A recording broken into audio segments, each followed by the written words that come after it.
Hi there, and welcome to the Cotswold Explorer. I'm Robin Shuckburgh, and we're exploring the wonderful region of the Cotswolds in southwest England.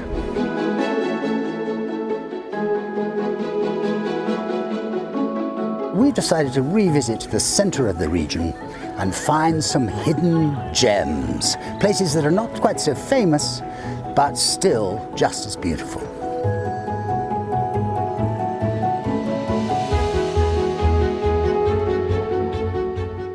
Today you find Ross, Widget, Gizmo and me in the little village of Coln St. We're still in the fantastic river valley of the Coln, my very favourite river in the Cotswolds, and it's wonderful to be here. It's a beautiful little village, busy and immensely well kept. We're going to show you around. Come with us. This Sunday's post falls on Remembrance Sunday. It seems only right to mention the fact, and so to start our video by looking at an unusual memorial arch leading to the church in the village of Coln St. It's a timely reminder of the immense sacrifices made by almost every community in the British Isles during the long course of the First World War. We can see from the list of casualties carved on the plaque in the arch how families from every stratum of society were subjected to the devastating effects of a war that removed from our society and others the bulk of an entire generation of young men. We have discovered before in our travels the incredible rarity of villages that suffered no losses in the Great War. Upper Slaughter springs to mind, and we've mentioned only one other, Colne Rogers, just a few miles upstream from here. We've visited well over 150 settlements for the Cotswold Explorer, and with many more in the region still to film, we know there is only one other to find, Little Sodbury in the south of the Cotswolds, which we will be visiting next year. This carnage didn't stop the human race from doing it all over again in the middle of the 20th century, but let's hope the memory of the horror of the two wars will stop us from doing it ever again. Today, we must remember them. Until 1959, this village was without its plural name, known simply as Coln St.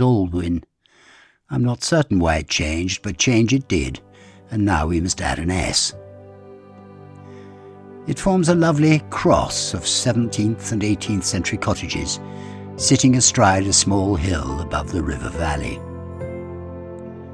The little green in the centre of the village, with a sheltering horse chestnut tree, is enlivened by the presence of an obviously thriving village shop and cafe, which, while we were there, was extremely busy with mums and their young children dropping in for some basics, a coffee and an ice cream.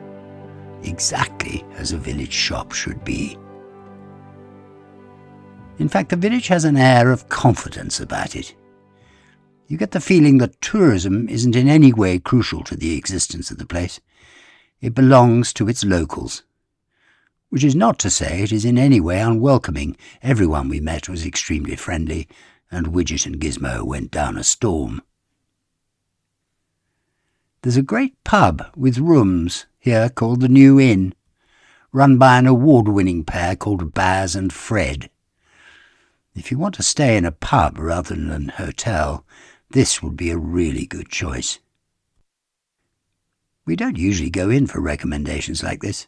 It's not really our thing, but this whole place feels somehow different, and perhaps it's making me behave differently. Maybe I should go back to normal now. The church in Coln St. was originally dedicated to Aldwyns, the son of Cingils, king of the West Saxons from 611 to 642 AD. At the Reformation in the 16th century, the church was rededicated, somewhat gruesomely, to Decollation of St. John the Baptist, I'm pretty sure that means the beheading of St. John. Sheltering under the 19th century porch, there is a terrific Norman door arch with chevrons and dragons, and a splendid medieval oak door. There are several stone demons on the walls outside. One seems to be holding the hand of the man he pursues in his mouth, and some good gargoyles and crests. The church was altered and extended in the 13th, 14th and 15th centuries, and at the very end of the 20th century, substantial restoration work was done on the 8-bell peal in the tower, which, after a long, silent hiatus, and thanks to incredible local fundraising efforts over the final decade of the 1900s, rang out to celebrate the turn of the millennium. The inside of the church has definitely suffered from the terrible scraping phenomenon, and would have certainly looked very different when the church's most famous vicar, John Keble, was here from 1782 to 1835. John's son, also John, was the man after whom the Oxford College was named. The pride that the locals feel in their village is reflected in the excellent display boards in the church, which tell a comprehensive history of the village and its surroundings. I'm grateful to the author of these boards for some of the information I've just given you, and I suggest, if you're going to visit this village, that the church should be your first port of call to get the lowdown on the place. The village is surrounded by a huge estate called Williams Strip, in the centre of which is a very splendid country house, mostly built by an ex-Chancellor of the Exchequer, Sir Michael Hicks Beach, in the mid-1700s. But I'm going to tell you more about that when we visit the little village of Hathrop, just across the valley. I do hope you've enjoyed our little trip round the latest of the little Coln villages. This valley really is remarkable, and these jewels of villages sitting on its banks are quite extraordinary. We've enjoyed ourselves. Don't forget to subscribe to the channel.